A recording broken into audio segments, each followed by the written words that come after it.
O Brasil é formado por muitos povos e culturas, graças à presença de imigrantes que fizeram desse país o seu lar. Algumas comunidades se consolidaram aqui já há algum tempo. É o caso dos latino-americanos, como os bolivianos. Mais recentemente, os haitianos também têm vindo ao Brasil em busca de uma vida melhor, assim como os sírios que chegam aqui fugindo do terrível conflito em seu país.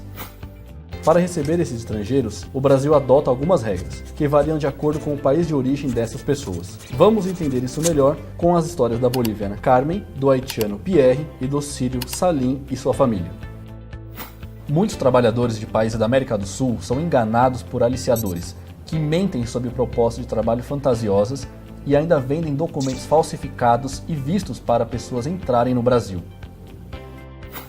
Carmen foi uma dessas pessoas enganadas. Ela acabou comprando um visto e pagou um coiote para atravessar a fronteira entre Brasil e Bolívia. Chegando aqui, foi obrigada a trabalhar por mais de um ano sem salário para pagar essa dívida fraudulenta. Carmen não precisava passar por tudo isso se soubesse que os cidadãos do país do Mercosul e outros associados ao bloco podem solicitar a residência temporária ou permanente nesses países. Se Carmen quisesse vir ao Brasil como turista, ela teria apenas que apresentar seu documento de identidade nacional ao atravessar as fronteiras e poderia permanecer aqui por até 90 dias.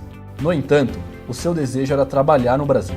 Para isso, ela poderia solicitar o visto de residência temporária ao consulado brasileiro, que fica em seu país, apresentar documentos e pagar uma taxa. Com a aprovação do seu visto, quando chegasse aqui, Carmen poderia então obter o seu Registro Nacional de Estrangeiro, o RNE, na Polícia Federal, apresentando documentos e pagando uma taxa. Esse registro permite que imigrantes como Carmen estejam com a sua situação migratória regularizada no Brasil e possam ter documentos básicos, como a carteira de trabalho e o cadastro de pessoa física, o CPF. Com ele, Carmen poderia ficar no país por no máximo 2 anos, período no qual ela poderia trabalhar formalmente e ter acesso aos sistemas públicos de saúde e educação. Contudo, Carmen ainda tem a possibilidade de regularizar a sua situação. Como sua intenção é continuar aqui, pois conseguiu um trabalho decente e pretende também estudar, ela terá que pedir o visto de residência temporária à Polícia Federal e seguir os procedimentos necessários. É possível que Carmen ainda pretenda estender o seu projeto de vida no Brasil. Então, 90 dias antes de seu visto vencer, ela deve requisitar a transformação para o visto de residência permanente. Para isso, ela precisará apresentar na Polícia Federal os mesmos documentos que utilizou para tirar o primeiro visto, além de comprovar a sua renda e pagar uma nova taxa. No caso de Pierre, que também quis vir ao Brasil em busca de perspectivas de trabalho, o procedimento é diferente. Por causa do terremoto que destruiu o Haiti, milhares de haitianos chegavam ao Brasil de forma clandestina, pagando coiotes e sem nenhuma garantia de que poderiam permanecer aqui. Essa situação irregular tornava esses migrantes vulneráveis ao aliciamento e à exploração no trabalho. Em 2012, o governo brasileiro então iniciou a concessão de vistos permanentes por razões humanitárias, para que esses imigrantes entrassem no país de forma regular e segura. Para obter esse visto, Pierre apresentou documentos e pagou uma taxa à embaixada brasileira no Haiti. Com esse visto, Pierre pôde entrar de forma regular no Brasil e poderá permanecer aqui por até 5 anos. Já no Brasil, ele se dirigiu à Polícia Federal para obter o Registro Nacional de Estrangeiro. E então pôde solicitar a carteira de trabalho e o CPF, que são fundamentais para que ele possa trabalhar formalmente e também atestam o seu direito de residência no país, possibilitando acesso a serviços públicos de saúde e educação. O haitiano que chegou ao Brasil sem o visto pode regularizar a sua situação. Ele deve ir à Polícia Federal e solicitar o status de refugiado. Lá, receberá um protocolo provisório que lhe dará a condição de solicitar a carteira de trabalho e o CPF, para trabalhar e acessar os serviços públicos. Se o processo for aprovado, o seu nome será publicado no Diário Oficial da União em 90 dias e deve então retornar à Polícia Federal para obter o RNE. Ao final do processo, ele receberá o visto de permanência por razões humanitárias. Agora vamos conhecer a história de Salim. Ele e sua família não puderam mais suportar a guerra na Síria. Já não era mais seguro ficar ali por causa dos bombardeios que destruíram a sua casa na cidade de Alepo. A saída era emergencial. Salim sabia que desde 2013 o governo brasileiro tem concedido vistos humanitários aos sírios, sem exigir a comprovação de renda e a apresentação da passagem, como no caso do turista.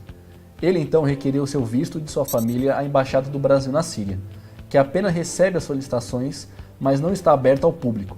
Por isso, eles precisaram retirar o visto na Embaixada Brasileira no Líbano. Esse visto permite que eles fiquem no Brasil por 90 dias. Chegando ao Brasil, Salim comunicou à Polícia Federal sobre a sua situação e solicitou o refúgio. O status de refugiado concede o direito à permanência no Brasil para pessoas como Salim, que não pode ficar em seu país de origem por terem suas vidas ameaçadas, seja por causa de um conflito armado ou de uma séria violação de direitos humanos, e também por causa de perseguições por raça, religião, nacionalidade, orientação sexual ou opinião política. Por estar em uma situação de extrema vulnerabilidade, os estrangeiros que pedem refúgio já recebem um protocolo provisório e não podem ser deportados até que seus pedidos sejam avaliados. Eles também não precisam pagar nenhuma taxa para a emissão dos documentos. Com o protocolo provisório, Salim pôde solicitar o seu CPF e a carteira de trabalho, que lhe permitem trabalhar formalmente. Isso garantiu condições para que ele e sua família pudessem permanecer no Brasil de forma regular, o que lhes deu segurança, além da possibilidade de trabalhar e acessar os serviços públicos de saúde e educação.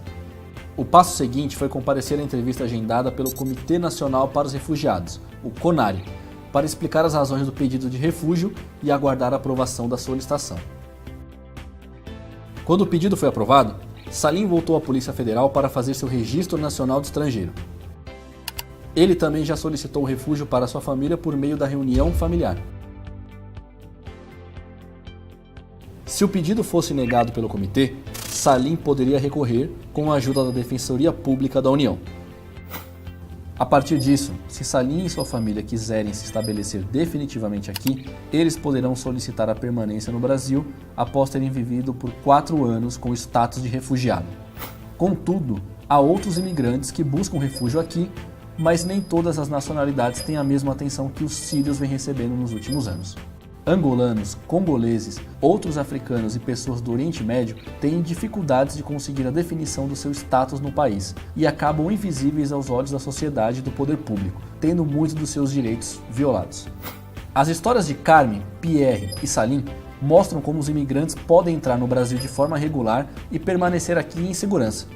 Isso contribui para que eles não sejam vítimas de chantagem e de exploração, especialmente no trabalho, e para que também estejam cientes dos seus direitos e das possibilidades de construir uma vida aqui.